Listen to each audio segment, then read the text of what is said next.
je n'avais pas fortement pris conscience. C'est là qu'il prend conscience que...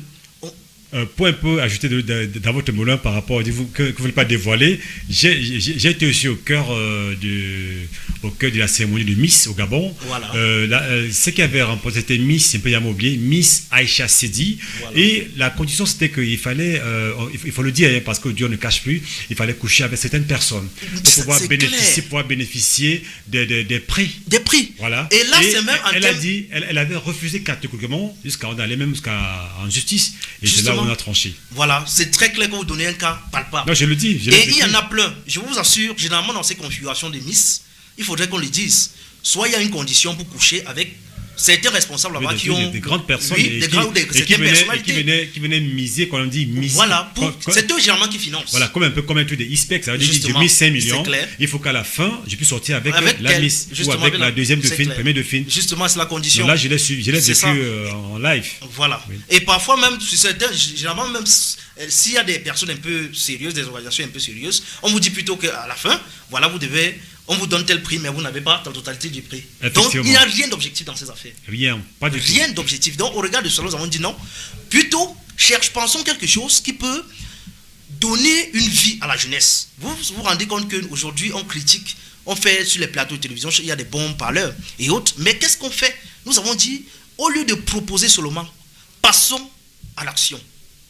Et justement, puisque la Squeak Africa existe déjà, alors qui est de promouvoir la mode, le Made in Africa, je précise bien, le Made in Africa, parce que la mode c'est un sous-plat, c'est un sous-élément. L'élément premier c'est de promouvoir la mode, de pouvoir le Made in Africa, oui. À travers le monde. À travers le monde. On a dit à travers notre label, dont un pan relève de l'ingénierie culturelle. Mettons donc sur pied l'agence des modèles Squeak et égérie publicitaire. À ce moment, on aura des filles qui, en fait, déjà vont repenser leur propre vie, vont comprendre que leur image vaut de l'or. Je disais tout à l'heure, je suis fondamentaliste, je suis juriste, chercheur en droit public, et j'ai fait l'ancien droit public, dans le droit connoté entre le droit international public, le droit interne public, et je suis spécialisé des questions des droits fondamentaux, des droits de l'homme, qui est transversal, en fait, à toutes les disciplines du droit, en principe. Ouais. Et là, vous vous rendez compte que la dignité, vous savez que les droits de l'homme ont une portée occidentale. Vous savez, vous vous rendez compte qu'eux-mêmes, ils disent la dignité de l'être humain ne vaut plus que de l'or. C'est ça qui fait de l'être humain quelque chose qu'on ne peut pas faire une comparaison avec un objet. Mais vous vous rendez compte que quand on dénude une femme, pour dire qu'on fait passer peut-être... je vous dis pour des personnes, parce que aussi dans le mannequinat, ça fait partie du mannequinat, c'est-à-dire qu'on vous met une fille peut-être en bikini pour mettre aux yeux du monde, voilà les produits que nous faisons en train de faire. Est-ce que la mode doit détruire? La mode doit construire. La mode a été faite pour habiller, non déshabiller. Mais c'est sur ces filles qu'on met les produits et elles défilent là, tout le monde voit. En principe, quand on voit, est-ce que c'est elle, je vous ai dit, est-ce qu'on regarde seulement ces produits? On regarde le corps de la fille. Donc, voilà, on va passer, parce qu'on a pas assez de temps, pour la deuxième question. Est-ce que vous avez le sentiment que votre idéologie de suivi, est-ce que votre idéologie est suivie par la jeunesse africaine? Mais bien entendu, bien entendu. Au jour d'aujourd'hui, vous vous rendez compte qu'avec... à nos jours, quand vous vous rendez compte qu'avec les différentes communications que nous avons mis sur pied, les stratégies que nous avons mis sur pied, les choses sont en train d'avancer. Nous avons plutôt un sentiment déjà de satisfaction, mais aussi un sentiment d'incompris. C'est normal. Vous savez, tout ce qui est nouveau a des difficultés à prendre.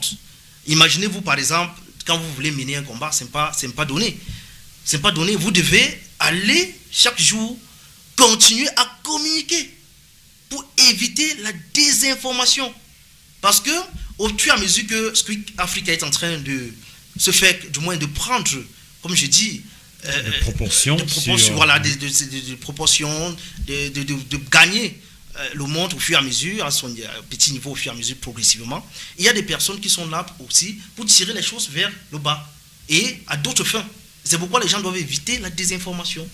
C'est pourquoi à l'instant Squeak Africa Company. Justement, donc votre média nous accorde. Voilà. Alors la troisième question, comment intégrer votre agence? Voilà, pour intégrer l'agence, Parce qu'on sait que la mode, c'est un circuit très fermé. justement. Est-ce que tout le monde peut venir comme ça et puis on l'intègre aussi facilement? Parce qu'on sait qu'ailleurs, j'ai connu à l'époque Alpha-Dil le Touareg du Niger. Justement. Parce qu'à ce moment, ils étaient tous au Gabon, on était là avec des. C'était comme un peu comme. Comment j'allais dire c'était comme on préparait. Bon, on coûtait de l'argent. Et on les appelait, en principe, c'était pas la mode. On venait pour un but. Justement. Et à la fin, quand le poteau ça a été découvert, voilà que depuis peut-être plus de 20 ans, plus rien. Voilà. Donc, en principe, la question est de savoir comment est-ce qu'on intègre l'agence. Oui, l'agence. Oui. En fait,